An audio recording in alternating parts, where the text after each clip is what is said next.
Though only a small amount of metal, it is a weapon of great strength and elegance. Nor is it just a weapon. It is an instrument of which beauty is demanded. Within its calm serenity lurks a deep sadness, hidden by a mystical brilliance.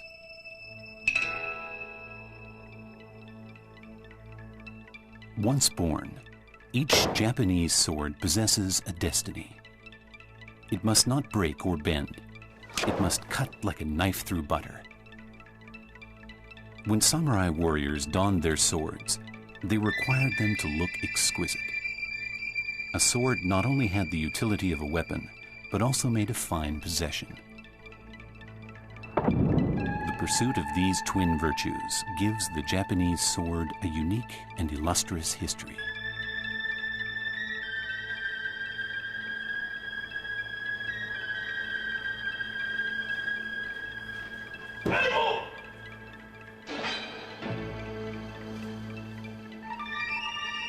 A samurai staked his life on his sword. From its origins over 1,000 years ago to the present day, the Japanese sword is steeped in tradition. Down the ages, it has become the object of devoted study by many.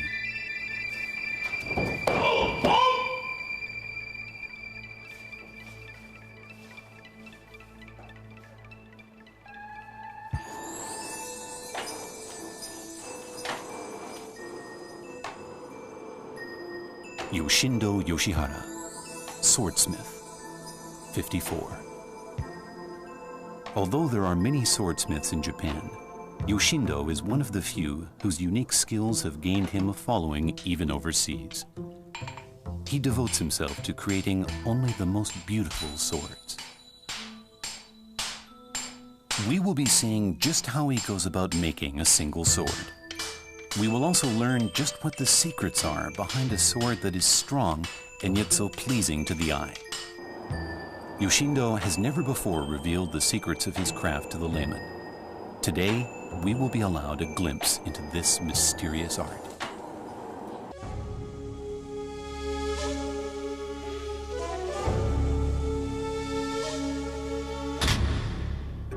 The art of Japanese sword making reached its pinnacle at the beginning of the 13th century during the Kamakura period. Modern swordsmiths aim to emulate the incredibly high standards of those times. The secret of a Japanese sword's strength lies in its dual composition. It consists of a softer, more flexible core steel, known as shingane, swathed in a hard outer steel jacket, known as kawagane. This makes the sword superbly strong, difficult to break, and gives it an excellent cutting edge. The other key characteristic of Japanese swords is the use of a raw material known as tamahagane. This special kind of Japanese steel is made by heating satetsu, or iron sand, over charcoal at comparatively low temperatures, resulting in a steel that is low in impurities. Elsewhere in the world, steel from blast furnaces is used. In Japan, rather than using coke, the smelting of tamahagane is done using charcoal throughout. The swordsmith has to distinguish between the different pieces of steel and pick out carefully those best suited to making a sword. This is the smithy, where swords are created. The setup is very simple. To the left of the forge is a piston-operated bellows. This pumps air into the forge to allow the temperature to be adjusted.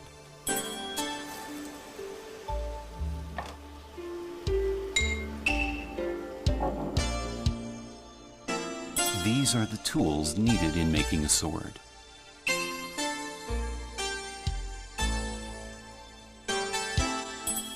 There are tools for grasping the steel and others for hammering it. A special kind of pine charcoal, known as matsuzumi, is used as a fuel for the forge because of its ability to produce a lot of heat.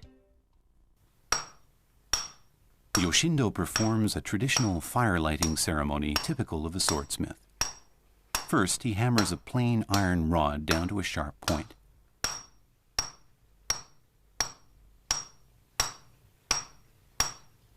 When the tip of the rod is struck hard and fast, the the point absorbs enough heat to be able to light a piece of paper. This kind of hammering technique is the starting point for Japanese sword making.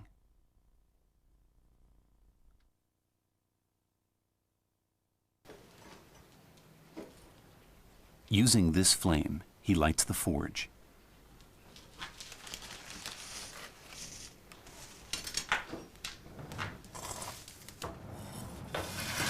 Charcoal is added, and the forge soon begins to produce heat.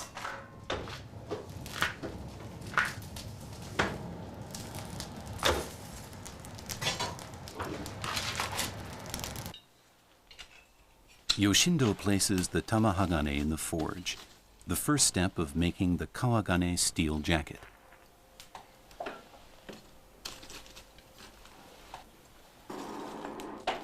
Working the bellows, the smith pumps blasts of air into the forge.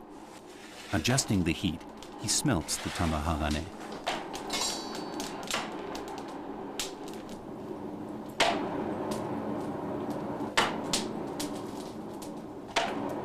A single Japanese sword typically weighs between 750 and 950 grams. During the sword-making process, most of the raw material is removed as impurities. Therefore, around 3 or 4 times this quantity of tamahagane is used to make a katana. When the piece of tamahagane has become red hot, Yoshindo pulls it out of the forge and holds it on the anvil while his disciples hammer it flat using 10-kilo hammers.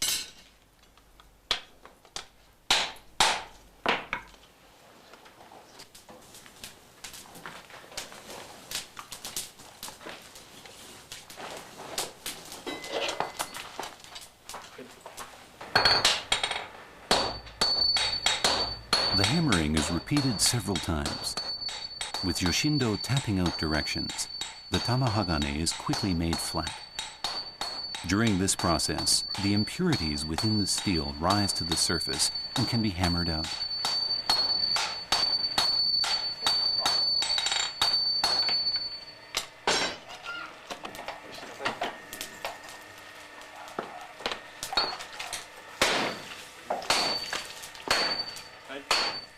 Once the steel is about the same thickness as a cracker, the process known as mizuuchi is performed.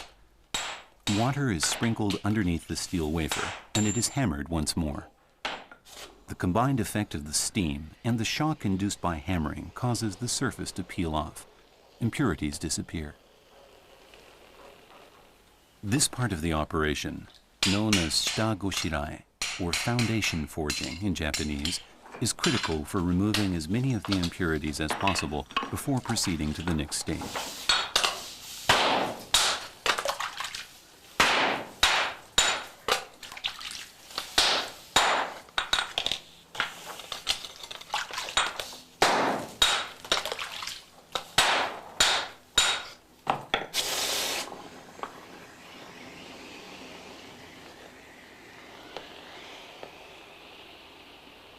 When the steel is quenched in water, cooling it down quickly, it is made harder.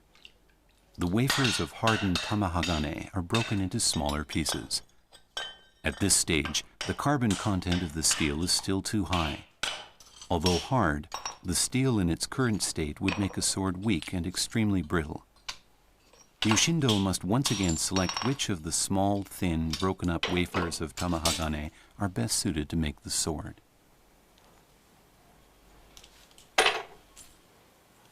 断面がきれいに割れてますね。こういうのはだいたいこのくらいのものっていうのは炭素量が 1% から 1.23% あります。ですからまあ革金用に使います。こっちの方はですね、炭素量が低くて柔らかい鋼なのでなかなか割れません。ですからこういうふうに断面が、ちょっと黒ずんだりこう折れ曲がったりきれいに割れてないんですね。こういうものは新金用として使うんです。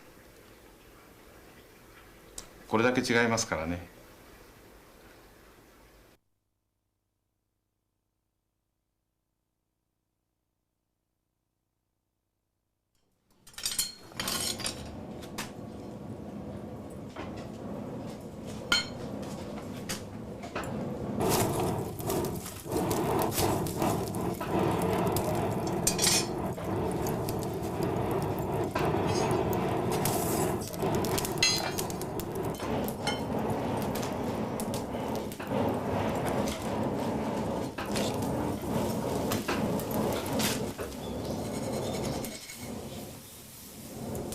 Yoshindo makes a steel plate welded to a long handle out of Tamahagane steel. Together, these are known as the tekogane.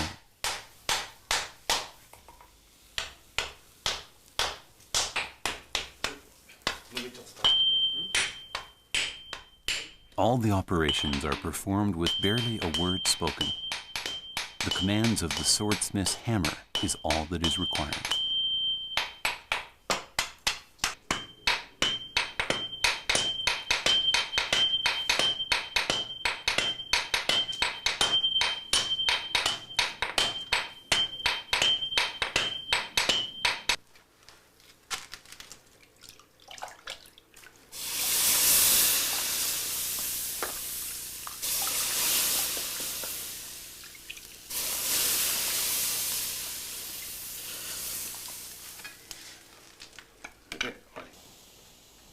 In due course, the tekogane plate will itself become part of the sword.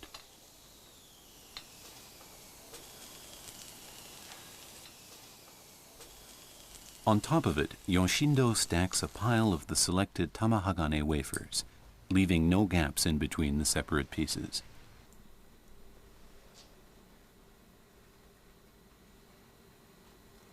To make a sword strong and flexible, the steel must be completely uniform throughout the length of the blade. To achieve this, many layers are squeezed together in the forging process.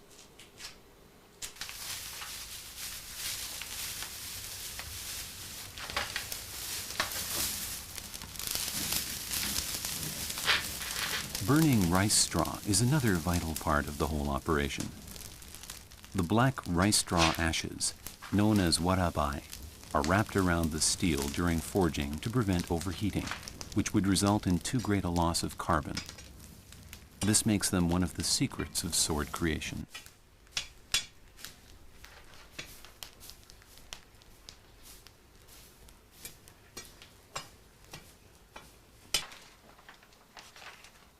The steel wafers are skillfully arranged on top of the tekogane plate to make a block of steel. To prevent the wafers from spilling over, collapsing, or falling off, the smith carefully wraps the block with wetted Japanese paper.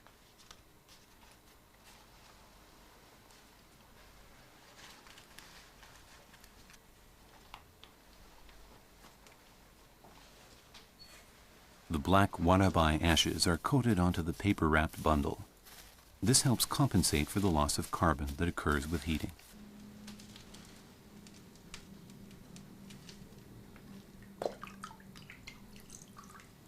Yoshindo now pours a clay and water mixture over the block.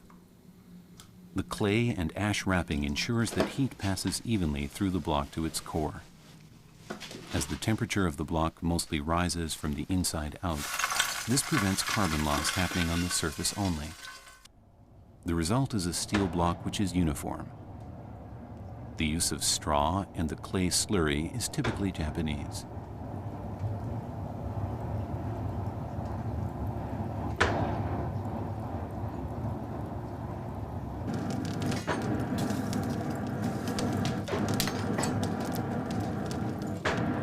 The next step in the process is known as tsumiwakashi in Japanese, which literally means piling up and boiling. Yoshindo places the steel block in the forge and heats it slowly, adjusting the air with the bellows. Since different temperatures act on various materials to produce differing kinds of swords, the process demands a combination of intuition and experience.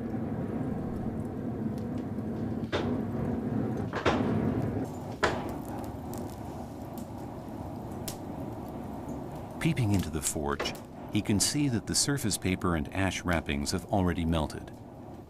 He does not want to melt the entire block of steel away. Sensing when the inside of the Tamahagane block is almost boiling demands a high degree of skill.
Once the layers of tamahagane have been compacted, the block is rewrapped and placed in the forge once more.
The rhythm of Yoshindo's small hammer tells his disciples wielding the large hammers how hard and fast they should hit the steel.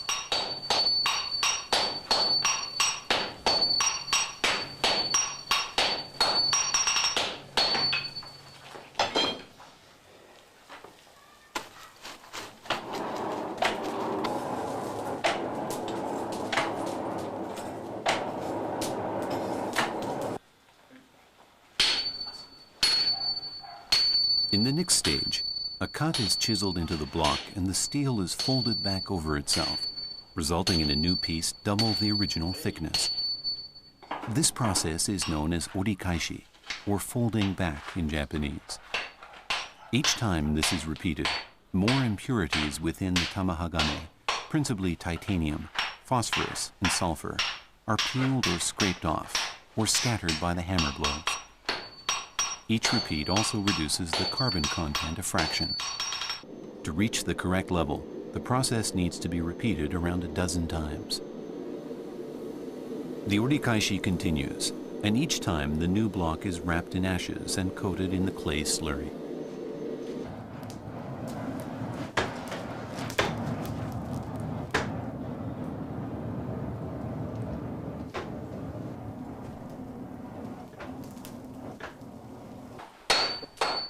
The block is stretched by hammering it to double its original length before folding.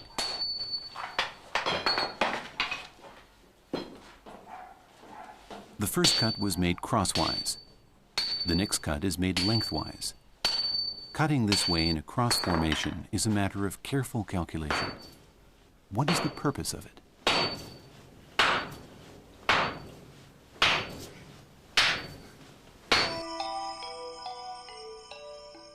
Experimenting with this clay model illustrates the principles involved here. The flattened wafers of tamahagane all differ in their precise carbon content.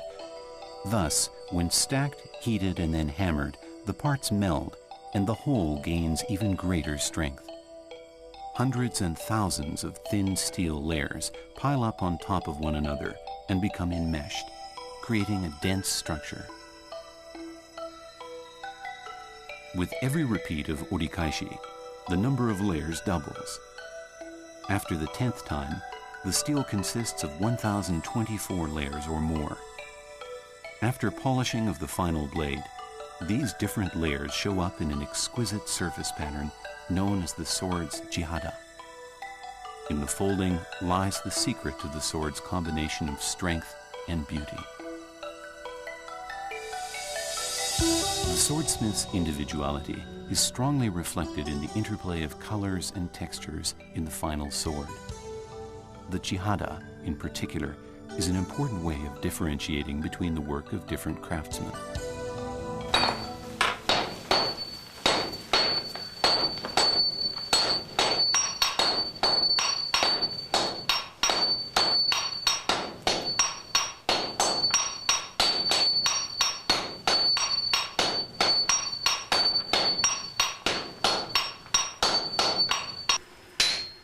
stage is now set for the smith to sever the steel from its tekogane handle.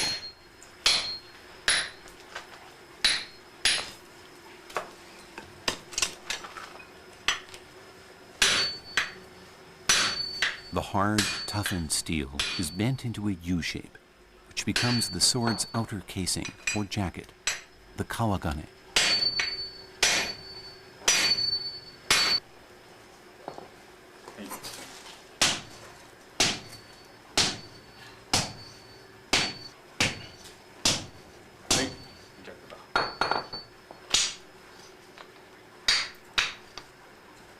Formed by a similar process, the slightly softer shingane forms the core of the sword and is inserted inside the jacket. Hardened steel is used for the cutting edge. The more flexible inside of the sword absorbs the shock of an attacking stroke. This use of harder and softer steels in Japanese swords distinguishes them from swords made elsewhere, which are made of a uniform steel throughout.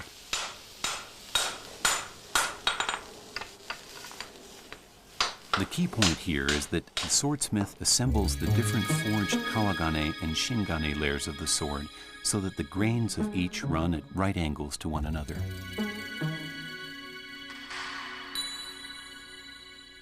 The precise way the kawagane and shingane combine leads to a myriad of different possibilities, producing swords of varying strength and movement. The beauty of the jihada truly reflects the skill of its creator.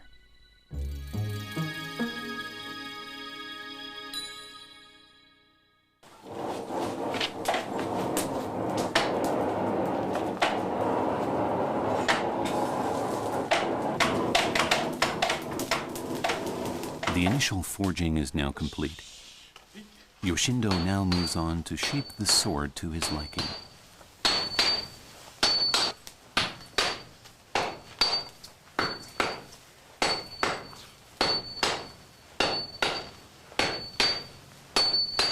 The composite steel blank used as the basis for the sword, incorporating both the kawagane jacket and the shingane core, is known as the tsunobe in Japanese. Yoshindo puts the combined bar into the forge, taking care not to heat it too much. He then hammers it into the rough shape of a sword, lengthening it as he goes. He has to be careful not to destroy the balance between the jacket and the core steels.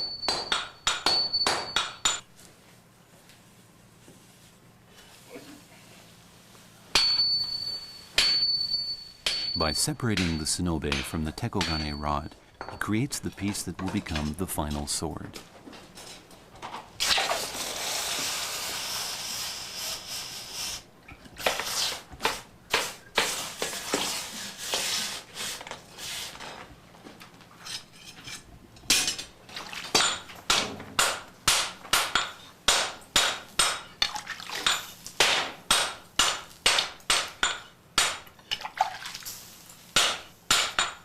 By this stage, practically all of the impurities have been beaten out of the tamahagane, leaving only about a third of the weight of the original material.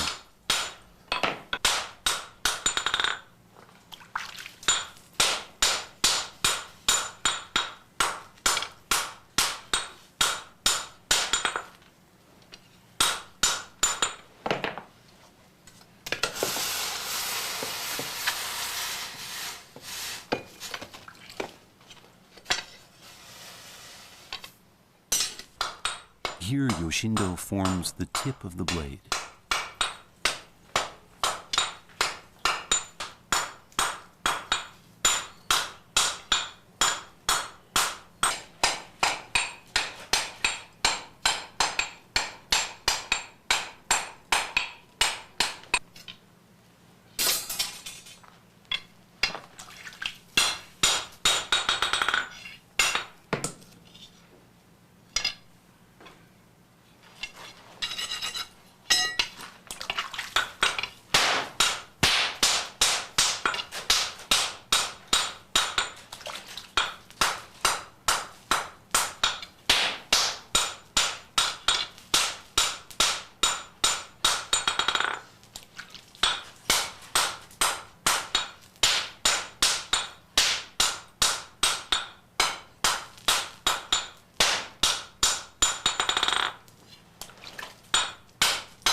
process of shaping the blade out of the sonobe and giving it curvature is known in Japanese as hizukuri. His disciple's assistance is necessary up until the formation of the sonobe, but hizukuri is the job of the swordsmith alone. He proceeds with a conceived shape in mind. This part of the process brings all his senses and technique to the fore.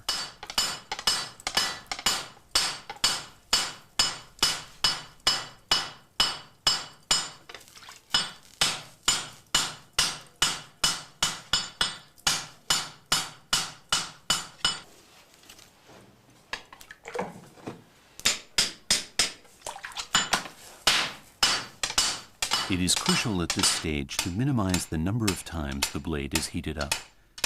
Yoshindo must move with lightning speed to prevent any more carbon leaching out of the blade. Conserving the steel is a vital skill. The smith must prevent the sword from cooling or impurities from adulterating the sword. Producing an attractive jihada on a blade surface is a sign of fine craftsmanship.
The actual curvature of the sword is not manifest until later, when the edge of the blade is hardened. This makes it very difficult to imagine exactly how curved it will turn out to be. The swordsmith must use his experience to determine his sword's final shape, and thus its elegance.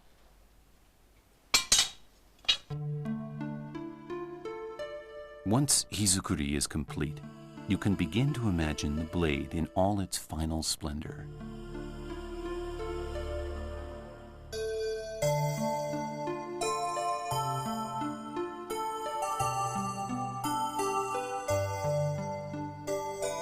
The shape of Japanese swords changed over the ages as methods of waging battle changed. These different styles and methods of use have all added to the complexity of the Japanese sword-making craft.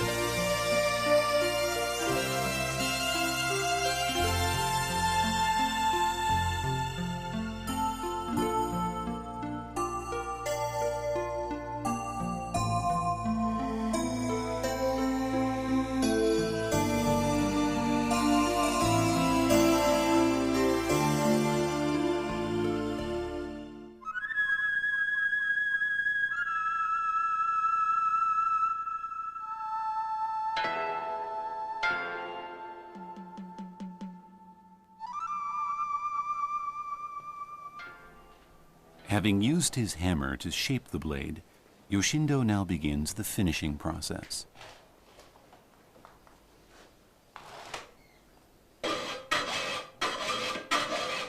First, he does a rough filing. This determines the blade's frame.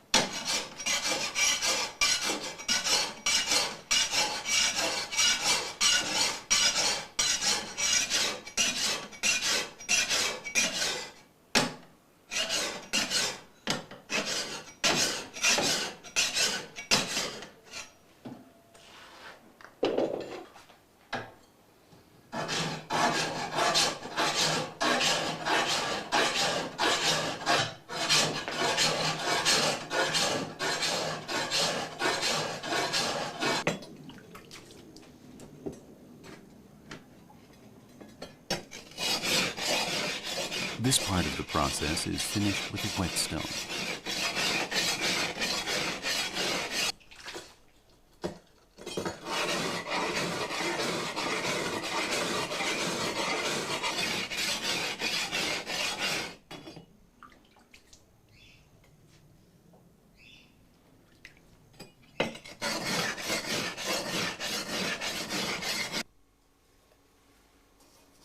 All surface oil is removed using an ash water solution, and the blade is then dried thoroughly.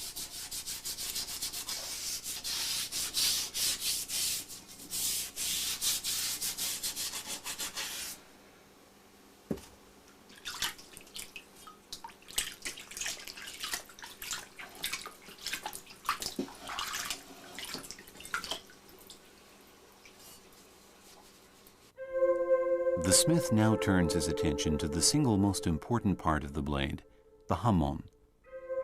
This is the pattern created along the blade in its final quenching.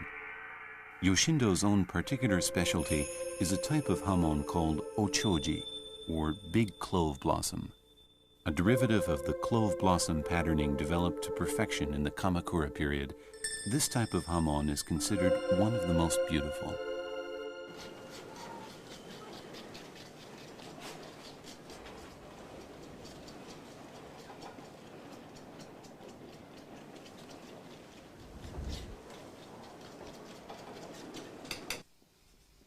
To make a hamon with this wonderfully variable pattern, a special clay is used. The adhesive clay is made out of a mixture of charcoal, pulverized whetstone, and other ingredients. The exact proportions are the smith's own personal secret.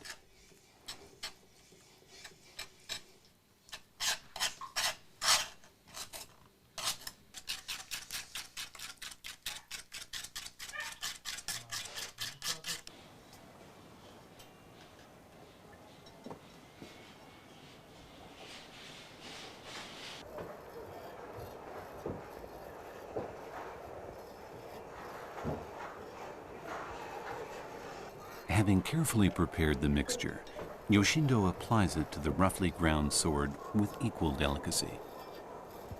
The clay is painted onto the blade in a thin layer. Once it is dry, it will be fired. The precise details of this process of making the hamon, called tsuchioki, or placing the clay in Japanese, have been a closely guarded secret of Japanese swordsmiths since time immemorial.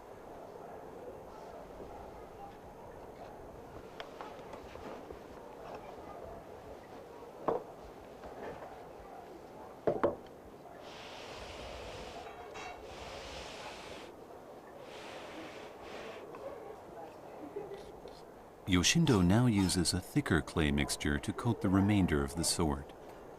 This coating is to ensure that the blade does not heat up too much and overharden.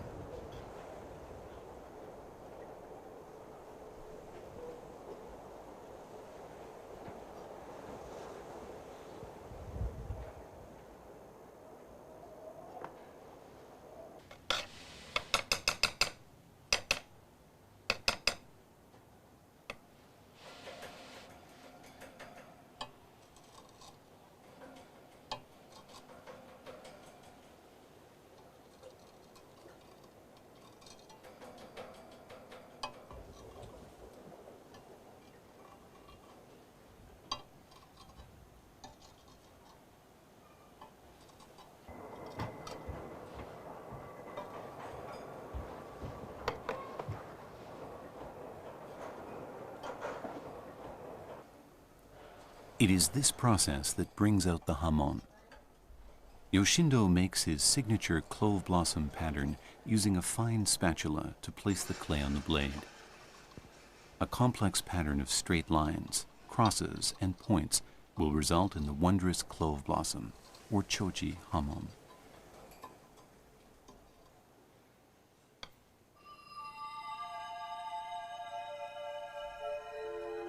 The tsuchioki process for the clove blossom hamon is now complete. Exactly how the hamon is created is still something of a mystery, however.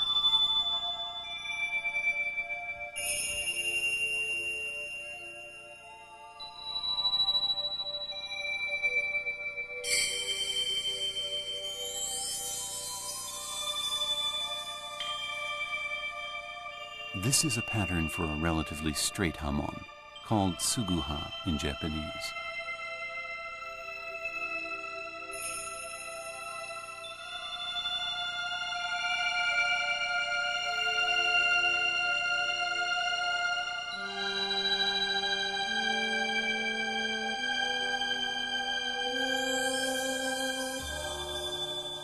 This hamon is known as the Notare pattern and is famously attributed to the master swordsmith Kanemitsu Bizen. Its slightly irregular patterning gives it a peculiar beauty all of its own.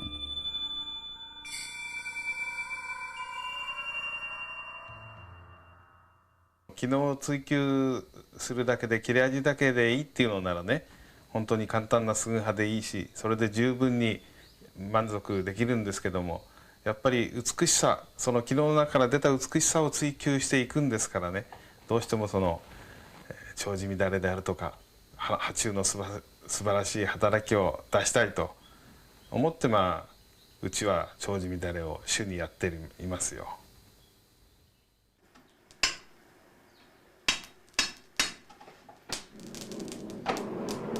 Finally, we come to the yakiide process of hardening the edge. This is where the sword's underlying elegance is brought out in an instant. Small pieces of Matsuzumi charcoal are used to ensure the clay coating does not peel off. Yoshindo takes great care to ensure the heat of the forge is as even as possible.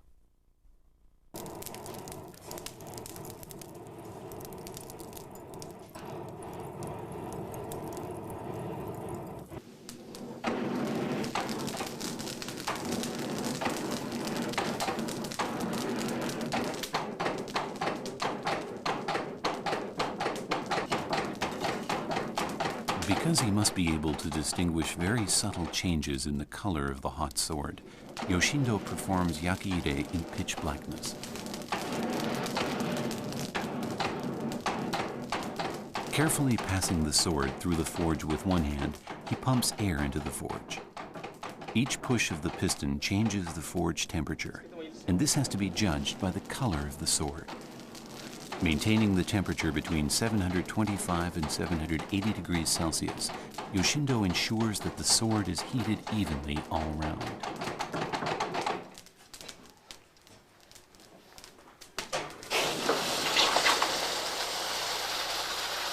Then he quenches the sword suddenly in a trough of water. This dramatic cooling, owing to the peculiar properties of steel, produces a different crystalline microstructure at the edge of the blade, called martensite, which is particularly hard.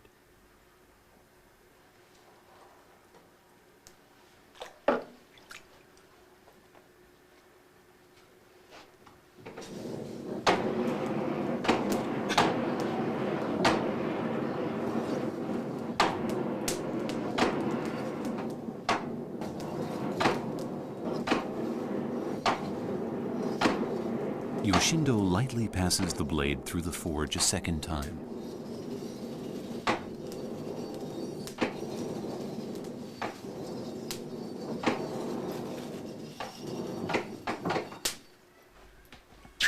Next, he tempers it by quenching again. This relieves stress in the hardened edge and ensures the entire blade remains flexible and strong. After yakiide, the curvature of the sword has increased slightly.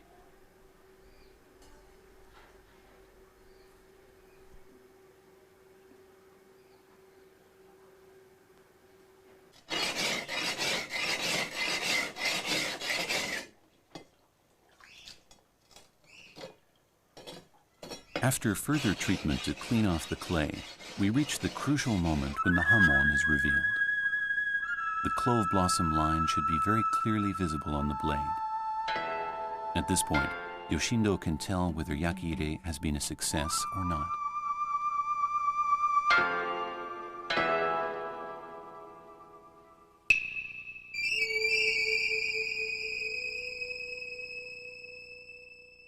「刀の幅はいろいろあって一概に申せませんけどね、割合としましてはね、元身幅に対してこの先の身幅は、70% ぐらい。厚さの方も元の厚さに対してこの先の厚さがやっぱり 70% ぐらいっていうのが誰が見ても一番いい形に見える、まあ標準的な形ですね。寸法の割合ですね。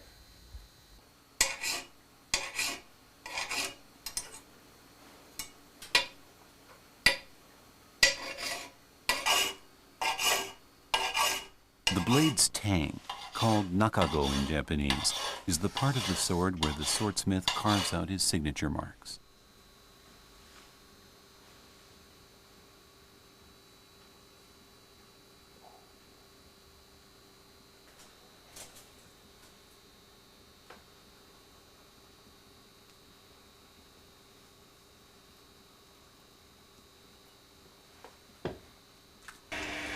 The mekugiana, or rivet hole, is drilled into the tang for the rivet that will secure the blade to the hilt of the scabbard. This helps improve the sword's balance.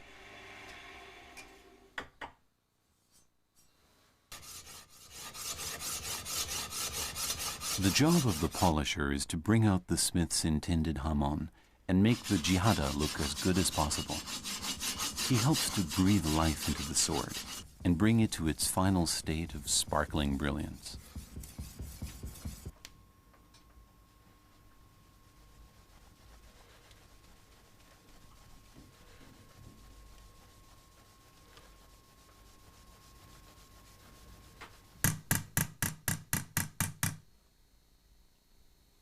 Inscription marks often include the swordsmith's name, the date of creation, and the name of the person who ordered the sword.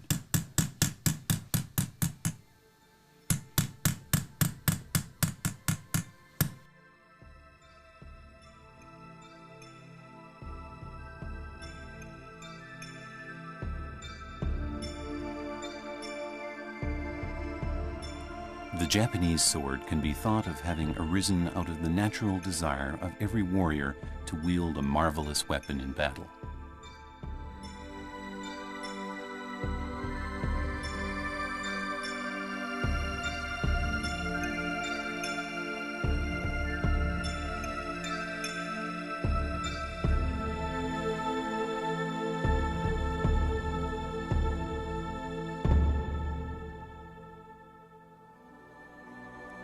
The cherry blossoms enshroud the seated samurai.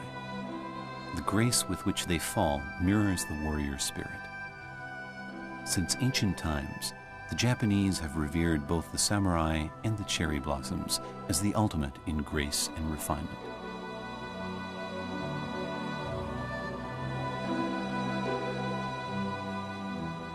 Today, the Japanese sword is also held up as an example of exquisite artistry and craftsmanship. In ancient times, we know that it was used as a potent weapon.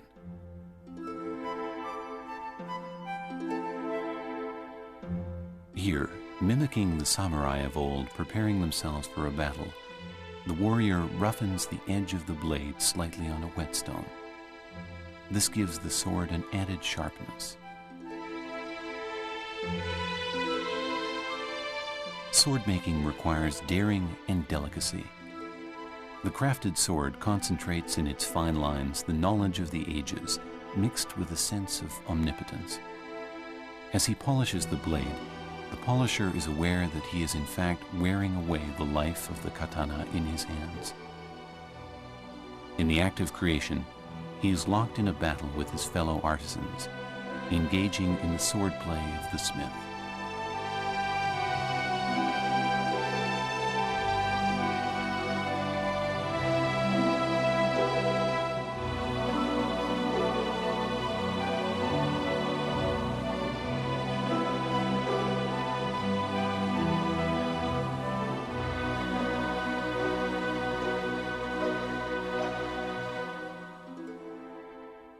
It is not enough merely to cherish the beauty of a Japanese sword.